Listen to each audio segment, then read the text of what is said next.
तो कैसे हैं आप लोग। आज हमारा टॉपिक है ग्रेविटेशनल। तो अभी तक हमने अपना 2 चैप्टर कंप्लीट कर चुके हैं और हमारा पहला चैप्टर जो था दोस्तों वो था मोशन, जो कि हमने आपको काफ़ी अच्छी तरीके से बताया है। आप उसको देखिए। और दूसरा चैप्टर है मोशन एंड लॉ, अरे force and laws of motion. तो अब हमारा तीसरा टॉपिक जो है दोस्तों वो ग्रेविटेशन है। तो चलिए हम ग्रेविटेशन स्टार्ट करते हैं।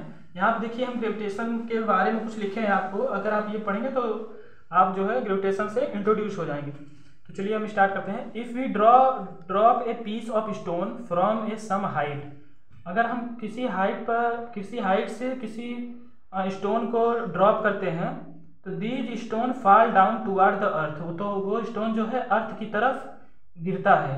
Since the stone start moving down, जब वो स्टोन जो है मूविंग डाउन नीचे की तरफ आता है, therefore a force must be act on it, तो उसके ऊपर एक फोर्स लगता है दोस्तों। This force is due to the attraction between the earth and the stone, और वह फोर्स जो है दोस्तों, जो वो अट्रैक्शन है, वो क्या है, फोर्स ऑफ अट्रैक्शन है जो अर्थ और स्टोन के बीच में लग रहा है। And this is called the gravitational force of attraction. दोस्तों हम उसे क्या बोलेंगे, ग्रेविटेशन फोर्स ऑफ अट्रैक्शन बोलेंगे। दोस्तों हमने ये कहा कि अगर हम कोई जो है पीस ऑफ स्टोन को अगर किसी हाइट से ड्रॉप करते हैं तो वो दोस्तों क्या है, अर्थ की तरफ नीचे गिरता हुआ आपको दिखेगा।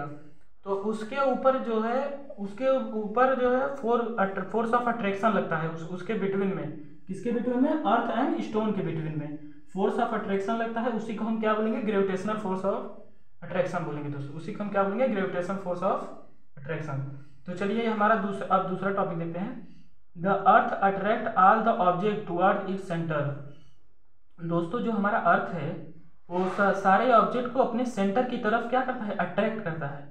This force with which the earth pull the object towards it is called the gravitation force of attraction. ये दोस्तों दूसरी डिफिनेशन है।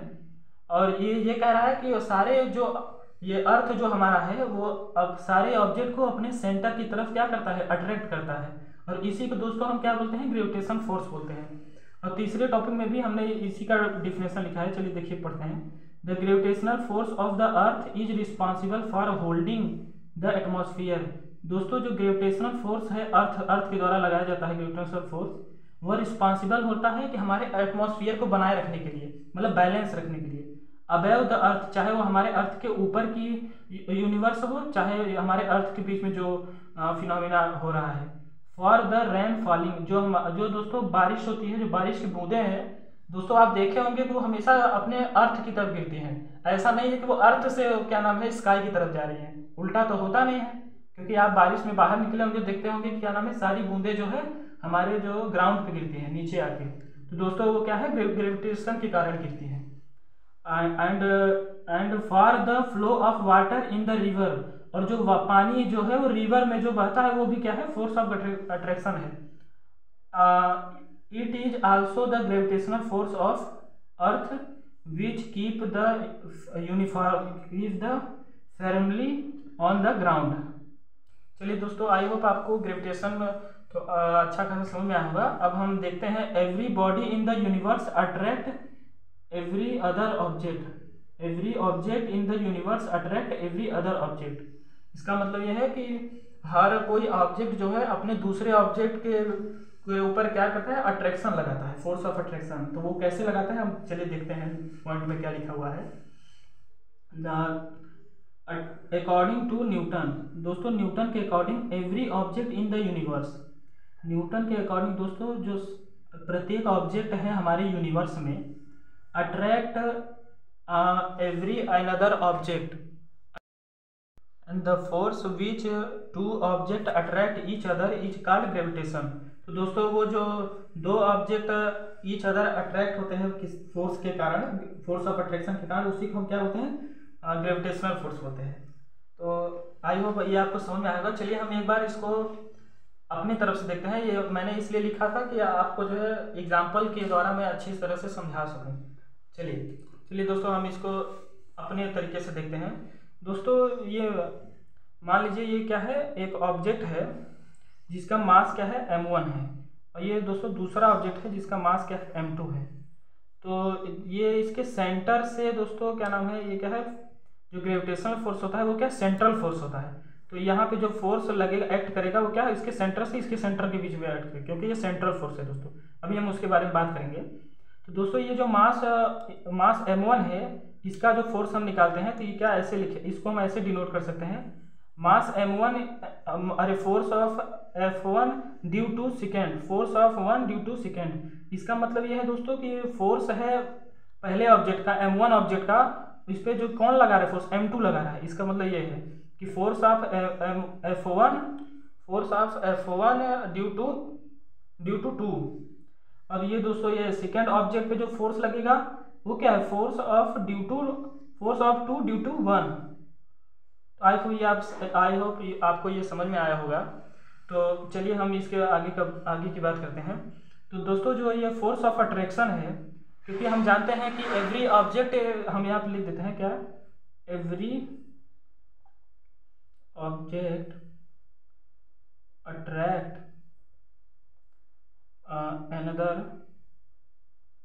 another object with the force of attraction,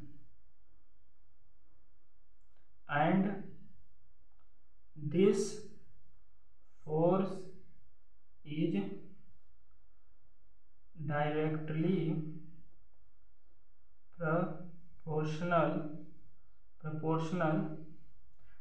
proportional to the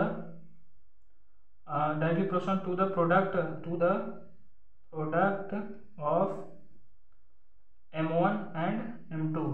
मतलब ये क्या होता है, डायरेक्टली प्रोपोर्शनल होता है product of mass 1 and mass 2 and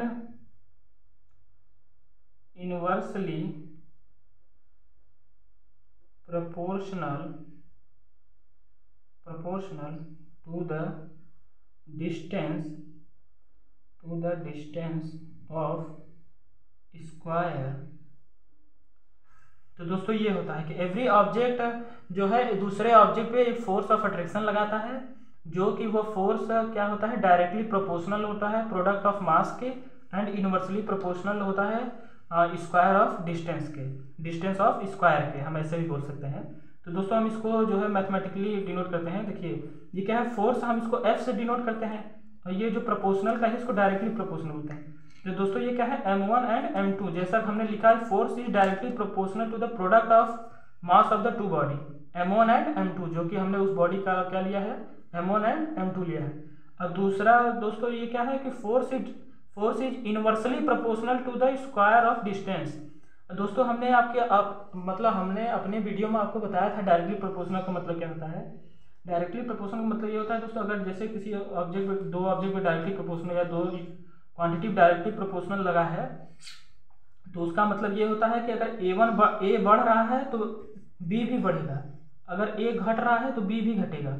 और दोस्तों इनवर्सली प्रोपोर्शनल का मतलब है कि अगर A जो है बढ़ रहा है, A अगर बढ़ रहा है तो B क्या होगा, घट जाएगा।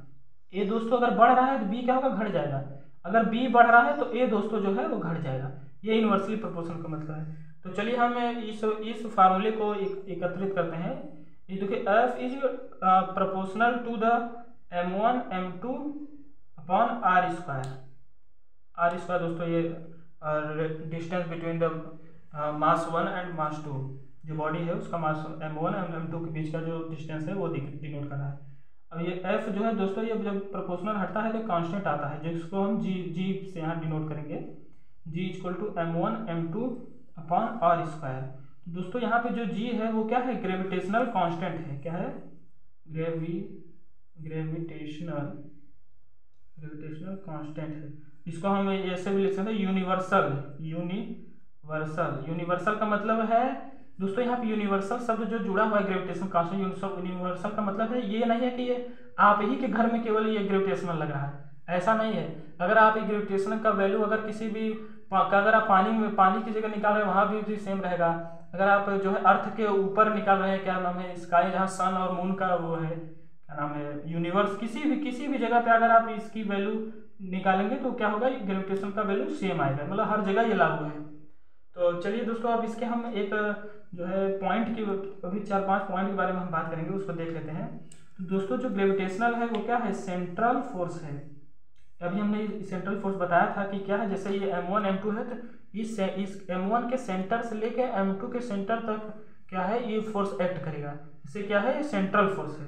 और दूसरा ये पॉइंट है कि ये क्या है, हमेशा अट्रैक्टिव होता है, इसके अंदर रिपल्सन नहीं होता है।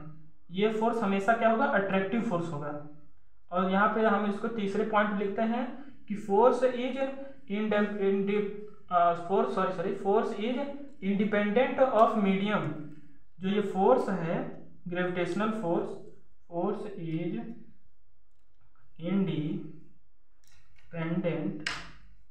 Is independent of medium. तो दोस्तों ये क्या है कि ये फोर्स जो है वो मीडियम के ऊपर डिपेंड नहीं करता है, चाहे इसको आप वैक्यूम में भी इसकी वैल्यू सेम आएगी, ये मीडियम के ऊपर डिपेंड नहीं करता है। और दोस्तों ये क्या है, वैलिड फॉर पॉइंट ऑब्जेक्ट। दोस्तों आप समझ रहे होंगे वैलिड फॉर, मैं क्यों पॉइंट ऑब्जेक्ट बोल रहा हूँ। जैसे दोस्तों मान लीजिए आपका सन है, ये अर्थ है, ये इसके बीच का डिस्टेंस जो है बहुत दूर है, क्योंकि आप अर्थ पे हो और ये सन आपको क्या पॉइंट ऑब्जेक्ट दिखता है। तो ये ग्रेविटेशनल फोर्स जो है ये पॉइंट ऑब्जेक्ट पे भी वैलिड है। तो आई होप दोस्तों आपको ग्रेविटेशनल समझ में आया होगा। तो चलिए हम इसका यूनिट भी देख लेते हैं ग्रेविटेशनल का। तो दोस्तों चलिए इसका SI यूनिट देख लेते हैं ग्रेविटेशन का, SI यूनिट।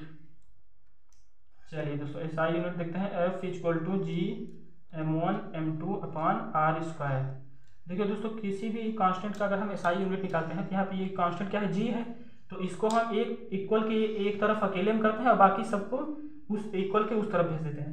तो चलिए हम उस इक्वल को उस तरफ भेजते हैं। जैसे दोस्तों ये F है, ये क्या है, नीचे डिवाइड में है, इक्वल के उस तरफ जाएगा तो क्या हो जाएगा, मल्टीप्लाई में हो जाएगा। तो ये F का r² हो जाएगा, और ये क्या G m1 m2 बचा है दोस्तों। तो ये m1 m2 यहाँ मल्टीप्लाई में है, आप मैथमेटिक्स का रूल जानते ही होंगे, m1 m2 क्या है, यहाँ मल्टीप्लाई में है, और इस तरफ जाएगा तो क्या हो जाएगा, डिवाइड हो जाएगा। तो हम इसको ऐसे लिख सकते हैं, G = F r² / m1 m2। आई होप आपको इतना समझ में आया होगा। तो चलिए अब इसका हम यूनिट रखते हैं दोस्तों। जैसे दोस्तों आप जानते हैं फोर्स को हम न्यूटन से डिनोट करते हैं, क्योंकि इसका SI यूनिट न्यूटन होता है। और r जो है दोस्तों वो डिस्टेंस है, इसलिए हम उसे मीटर से दिखाएंगे। और जो मास है दोस्तों m1 m2, इसे हम kg से, इसका जो SI यूनिट है kg से हम इसको दिखाते हैं। तो चलिए इसके ऊपर हम वैल्यू पुट करते हैं। G = फोर्स को दोस्तों न्यूटन से दिखा रहे हैं, और मीटर, ये r को क्या लिखा, मीटर से लिखा, तो क्या हो जाएगा, m² अपॉन, ठीक है। तो बटे में है ना, तो आप ऐसे लिखेंगे, जैसे बटे में लिखिए, इसको याद मत करिए, इसके फार्मूले से आप इसको डिराइव कर लीजिए। यहाँ पे m1 और m2 है, तो इसका मतलब kg × kg। तो दोस्तों G = Newton m²/kg²। I hope दोस्तों ये आपको SI यूनिट समझ में आया होगा। चलिए दोस्तों आई होप इसको, चलिए अच्छा अब इसके आगे का हम टॉपिक देखते हैं, एसिलरेशन ड्यू टू ग्रेविटी। ये भी काफ़ी इंपॉर्टेंट टॉपिक है दोस्तों, चलिए हम इसको कवर कर लेते हैं इसी वीडियो में। देखिए एसिलरेशन जिसको हम स्मॉल g से दिखाते हैं। तो दोस्तों एसिलरेशन ड्यू टू ग्रेविटी जो है, अब ये मान लीजिए दोस्तों ये क्या है, एक आपका अर्थ है, ये मान लीजिए क्या है, आपका अर्थ है। अर्थ तो काफ़ी बड़ा है, ये तो मैं छोटे से दिखा रहा हूँ, चलिए आप समझने के लिए रखिए। ये क्या है, ये मान लीजिए आप हैं दोस्तों, आप हैं, आप तो कहीं भी भाई फ्री माइंड हो, देखो आप अर्थ के ऊपर चले गए हो।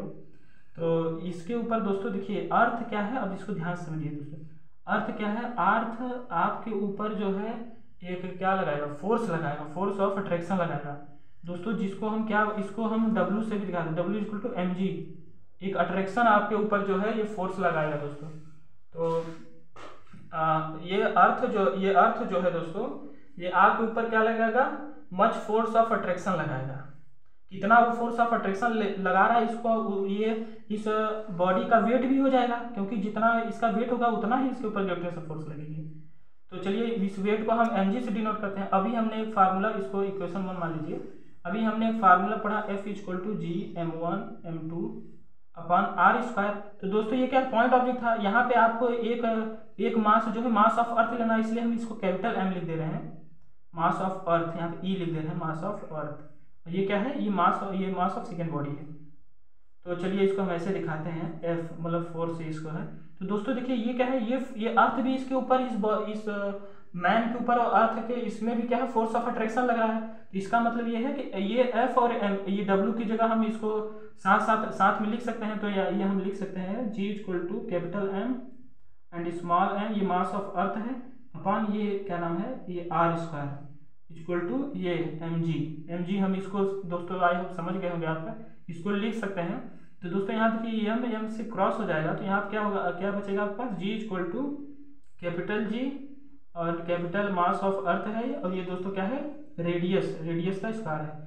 दोस्तों ये क्या है, ये जो ऑब्जेक्ट है, ये जो आप खड़े हुए थे मैंने आपको बोला था, ये क्या है, यहाँ से इसका क्या है, डिस्टेंस आर था, यहाँ से क्या है, ये एम है, इसका मास एम है। दोस्तों ये R radius of the earth है, ये क्या है, मास ऑफ द अर्थ है। तो ये जो रेडियस ऑफ अर्थ है, इसको आप स्मॉल आर से हमने दिखाया, तो इसको आप ऐसे भी लिख सकते हैं, G equal to small G equal to capital G M E upon capital R resistance of the earth, अरे वो सॉरी क्या नाम है इसका, रेडियस ऑफ द अर्थ। और इसको जो है दोस्तों ये आपका निकल गया acceleration due to gravity, acceleration due to gravity, acceleration due to gravity.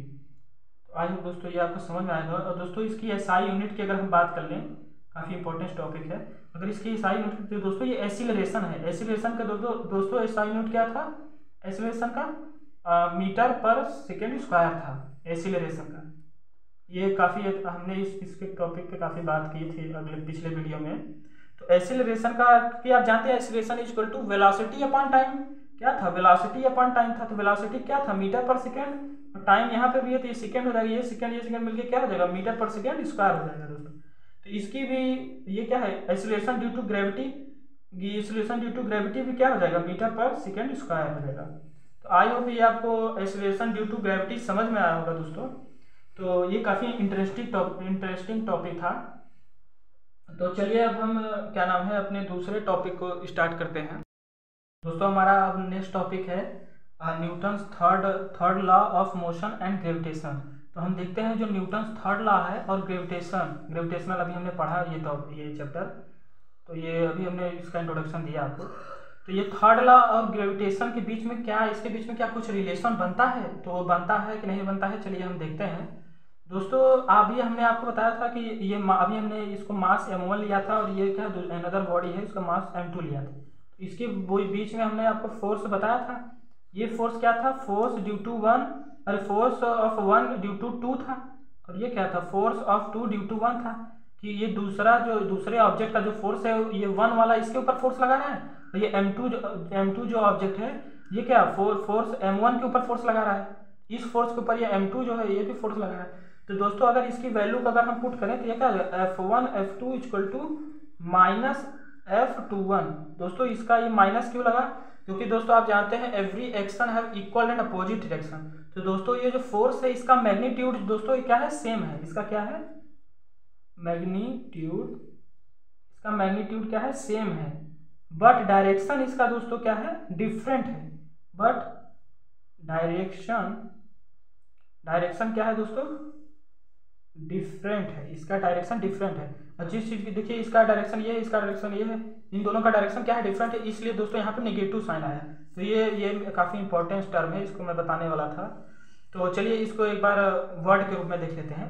The Newton's third law of motion also hold a good for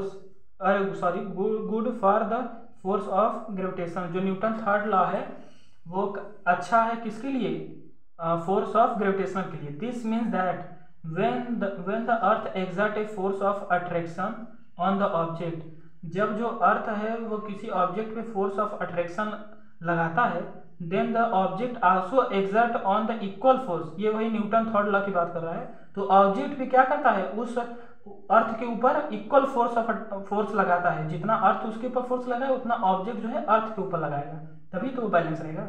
उसके बाद दोस्तों क्या है, इन द अपोजिट डायरेक्शन, ये बहुत इंपॉर्टेंट चीज है, यही मैं आपको बता रहा था कि ये अपोजिट डायरेक्शन, ये जो फोर्स लगा ये माइनस अपोजिट डायरेक्शन की वजह से आया है, क्योंकि इसका डायरेक्शन जो है चेंज है, क्योंकि ये m1 इस डायरेक्शन फोर्स लगा रहा है, m2 क्या है, इस अपोजिट डायरेक्शन फोर्स लगा रहा है। यही दोस्तों मैं आपको बताने वाला था। आई होप आपको ये समझ में आया होगा कि Newton third law and gravitation के बीच में जो क्या डिफरेंस है। दोस्तों अब चलिए हम अपना अनदर बहुत ही इंपॉर्टेंट टॉपिक के बारे में बात कर लेते हैं, जिसका नाम है फ्री फॉल। दोस्तों ये फ्री फॉल्स आपके इसकी टर्मिनोलॉजी से ही लग रहा होगा, फ्री फॉल। इसका मतलब फॉल मतलब कोई चीज़ गिर रही है जो फ्री है, कोई चीज़ जो है गिर रही है जो फ्री है। जैसे आप मान लीजिए कि आप अपने घर जो घर है, आप उस अपने घर के छत तो आपके घर पे होगा ही, क्योंकि बिना छत के कोई घर तो बनेगा नहीं। तो मान लीजिए आपने छत से गया और यहाँ से एक बॉल आपने ड्रॉप किया, क्या किया, एक बॉल ड्रॉप किया दोस्तों। तो ये बॉल आपके हाथ से जब छूटा तो ये क्या हो गया, फ्री हो गया। तो दोस्तों इसके ऊपर केवल और केवल एक फोर्स एक्ट करेगा, only one force is acting on this ball, और विच जिसको हम जानते हैं वो कौन सा फोर्स है, ग्रेविटेशनल फोर्स। क्या इसके ऊपर फोर्स ऑफ ग्रेविटी लगेगी दोस्तों, क्या लगेगी, ग्रेविटेशनल फोर्स। दोस्तों इसके ऊपर क्या है, gravitational force. No other force is acting on it, इसके ऊपर कोई अदर फोर्स जो है एक्ट नहीं करेगा, तो उसे क्या बोलेंगे, फ्री फॉल बोलेंगे। इसके इस बॉल के ऊपर केवल एक ही फोर्स एक्ट कर रहा है, वो है क्या, ग्रेविटेशनल फोर्स। तो दोस्तों चलिए यही बात की यहाँ पे लिखा है, the falling of the body from A height. देखिए इस हाइट पे हमने एक बॉडी को फॉल कराया, नीचे गिराया, टुवार्ड्स द अर्थ, टुवार्ड्स मतलब अर्थ की तरफ, टुवार्ड्स मतलब अर्थ की डायरेक्शन में, मतलब अर्थ के डायरेक्शन में, अर्थ की तरफ हमने उस बॉल को फेंका या उस बॉडी को हमने थ्रो किया या फॉल कराया या ड्रॉप किया under the gravitational force of attraction. किस फोर्स के अंडर में किया, क्या, ग्रेविटेशनल फोर्स ऑफ अट्रैक्शन के अंडर में हमने उसे ड्रॉप किया। तो और देखिए क्या लिखा है, with no other force act on it, क्या उसके ऊपर और कोई फोर्स जो है एक्ट नहीं कर रहा है। ये बहुत इंपॉर्टेंट बात है, क्योंकि बच्चों को ये याद रहता है कि इसके ऊपर ग्रेविटेशनल फोर्स लग रहा है, मगर उनके माइंड में क्या है, एयर फ्रिक्शन भी चलता है। तो आप इसको क्या है, इसको निगलेक्ट करिए, आप केवल अभी ग्रेविटेशनल फोर्स पढ़ रहे हैं, तो ये समझिए ग्रेविटेशनल, इसके ऊपर ओनली फॉर ग्रेविटेशनल एक्ट कर रहा है और कोई फोर्स नहीं एक्ट करेगा। जब उसके ऊपर केवल ग्रेविटेशनल फोर्स करेगा और कोई फोर्स एक्ट नहीं करेगा, तभी हम उसको क्या बोलेंगे, फ्री फॉल। आई होप दोस्तों ये आपको फ्री फॉल समझ में आया होगा। अब चलिए ये देखिए दूसरा टॉपिक हम देखते हैं, ये दूसरा पॉइंट देखते हैं क्या है, the acceleration produce in the free falling body. जो एक्सीलरेशन प्रोड्यूस होता है फ्री फॉलिंग बॉडी में, इज सेम, वो क्या होता है, सेम होता है फॉर ऑल द बॉडी, जितने भी बॉडी हैं सब में एक्सीलरेशन क्या होता है, सेम होता है। It does not depend on the mass of the falling body. ये क्या है, इस मास, जो बॉल है इसके मास पे डिपेंड नहीं करता है। ये दोस्तों यही बोलना चाह रहा है। आई होप दोस्तों आपको ये समझ में आया होगा। चलिए हम एक बार देख लेते हैं हमने क्या क्या आज पढ़ा है।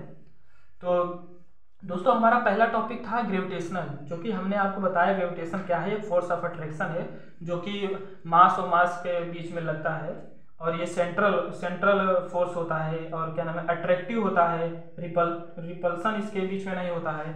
और ये क्या होता है, force is independent of medium, ये क्या है, मीडियम के ऊपर डिपेंड नहीं करता है। और दोस्तों क्या, वैलिड फॉर पॉइंट मासेस, ये क्या है, पॉइंट ऑब्जेक्ट या मासेस के लिए ये वैलिड है। उसके बाद दोस्तों हमने जो है आपको बताया कि क्या नाम है, इसका डेरिवेशन कैसे हुआ, फोर्स का ये फार्मूला कैसे आया। ये दोस्तों जो स्टेटमेंट है ये क्या है, ये यूनिवर्स, ये जो हमने आपको ये स्टेटमेंट्स लिखवाया था दोस्तों, ये क्या है, यूनिवर्सल लॉ ऑफ ग्रेविटेशनल है। ये क्या है, यूनिवर्सल लॉज ऑफ ग्रेविटेशन है। तो दोस्तों इसको हमने काफ़ी मतलब सरल रूप में इसको हमने बताया आपको, तो आई होप आपको बहुत अच्छी तरह से समझ में आया होगा। इसको हम दोबारा पढ़ लेते हैं। देखिए क्या लिखा है, every object attract another object, हमेशा एक ऑब्जेक्ट दूसरे ऑब्जेक्ट को क्या करता है, अट्रैक्ट करता है। और किस फोर्स से अट्रैक्ट करता है, वही फोर्स उस ऑब्जेक्ट के मास के प्रोडक्ट के डायरेक्टली प्रोपोर्शनल होता है। अगर मास बढ़ा तो फोर्स भी बढ़ा।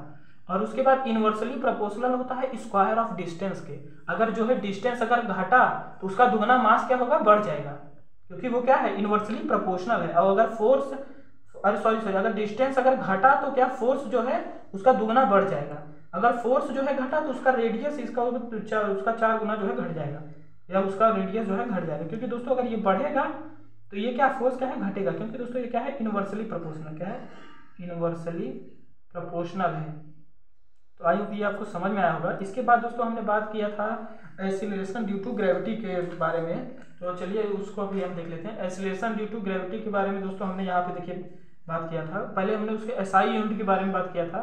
तो एसआई यूनिट दोस्तों देखिए, जो एसआई यूनिट जैसी जो बवाल है दोस्तों, इसको आप याद ना किया करिए, क्योंकि अभी आप छोटे बच्चे हैं, आप सोचते हैं हम इसको कितना याद कर लें। देखिए साइंस याद करने वाली चीज़ नहीं है। इसको जितना जितना आप छोटा करके चलेंगे और जितना आप कॉन्सेप्ट अपना क्लियर करके चलेंगे उतना आपको आगे हेल्प होगा। तो दोस्तों देखिए किसी भी चीज़ का यूनिट निकालने के लिए आपको उसके फार्मूले याद रहने चाहिए।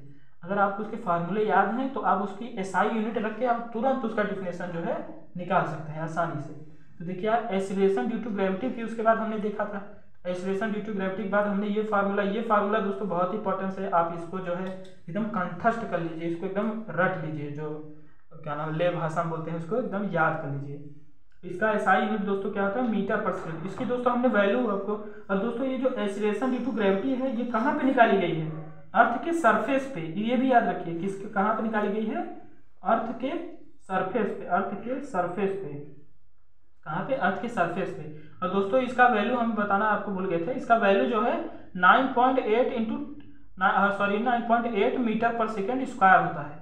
इसकी जो वैल्यू होती है वो क्या होती है, 9.8 मीटर पर सेकेंड स्क्वायर। और कई कई लोग उसको मान के चलते हैं कि 10 मीटर पर सेकेंड स्क्वायर। तो दोस्तों आई होप आपको ये टॉपिक समझ में आया होगा। इसके बाद दोस्तों हमने क्या नाम है, फ्री फॉल के बारे में भी आपको बताया। तो देखिए फ्री फॉल के बारे में हमने जब बताया तो उसमें क्या है, न्यूटन थर्ड लॉ और ग्रेविटेशन के बीच में हमने आपको क्या, उसके बीच में जो रिलेशन जो हमने आपको क्लियर किया, तो उसके बीच में रिलेशन ये है कि उसमें जो फोर्स लगता है दोनों ऑब्जेक्ट को, वो क्या उसका डायरेक्शन क्या होता है, डिफरेंट होता है। उन दोनों ऑब्जेक्ट का डायरेक्शन डिफरेंट होता है। और फ्री फॉल में हमने आपको ये बताया कि अगर कोई ऑब्जेक्ट को अगर हम किसी हाइट से ड्रॉप कर रहे हैं तो उसके ऊपर केवल फोर्स ऑफ ग्रेविटेशन लगेगा और कोई फोर्स एक्ट नहीं करेगा। चलिए आई होप दोस्तों आपको ये टॉपिक समझ में आएगा। अगर समझ में आया है तो आप जो है इसको लाइक करिए, सब्सक्राइब करिए। Thank you.